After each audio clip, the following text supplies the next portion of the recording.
Қайырлы күн бапшаңызға. Бүгін өте жұмсақ әрі қатпарлы болып шығатын самса үй жағдайында дайындаймыз. Ол үшін суымызға тұз және уксусты салып, ұнымызды ситадан өткізіп, жаймендеп салып, қатты да емес, жұмсақ та емес, орташа етіп қамыр илейміз.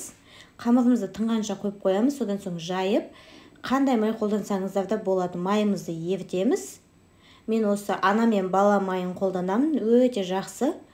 Осыны ерітіп, қамырымызға жағып шығамыз барлық жеріне. Содан соң видеодағыдай етіп, жақсылап тығыздап ораймыз.